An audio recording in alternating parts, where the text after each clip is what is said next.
সকালে ঘুম থেকে উঠে আমি ব্রেকফাস্ট ডালিয়া দিয়ে করেছিলাম, বাট আবার একটু খিদে পেয়ে গিয়েছিলো 9টা সাড়ে 9টার দিক করে। তার জন্য ভাবলাম একটু ফলই খেয়ে নিই। তো তার জন্য আমি একটা আপেল আর একটা কমলা লেবু নিয়েছিলাম, তো সেগুলোকে একটু ভালো করে পরিষ্কার করে নিচ্ছি। আর কমলা লেবুটা ছাড়াতে গিয়ে না হাতটা কেমন তেতো পাড়া হয়ে যায়, তার জন্য আমার একদম ভালো লাগে না কমলা লেবুটা ছাড়াতে।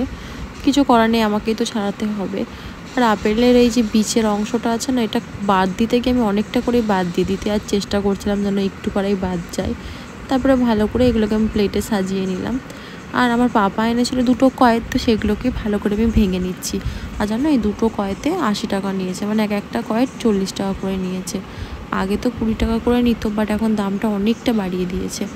তারপরে আমি কয়েকটা বার করে নিচ্ছি। আমি চামচ আনিনি বলে হাতে করে বার করে নিচ্ছিলাম, আর ছুরির সাহায্যেও একটু বার করে নিলাম।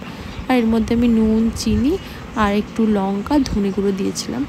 আর মানে কয়েকটা না একদম না মিষ্টি ছিল না, মানে কেমন একটা ছিল, আর কেমন একটা গন্ধও উঠছিল কয়েক থেকে। যাই হোক, কয়েকটা আমি কিছুক্ষণ মাখিয়ে রোদের মধ্যে রেখে দেবো। আর আমি জানো তো কয়েকটা খেতে ভুলে গেছিলাম, তারপরে ঘুম থেকে উঠে বিকেলবেলায় খাচ্ছিলাম। আর বিকেলবেলায় খেয়েছি বলে আমাকে অনেকটা ভুগতেও হয়েছিল, সেটা পরের ব্লগে বলবো। তো আজকের জন্য এটুকুই, বাই।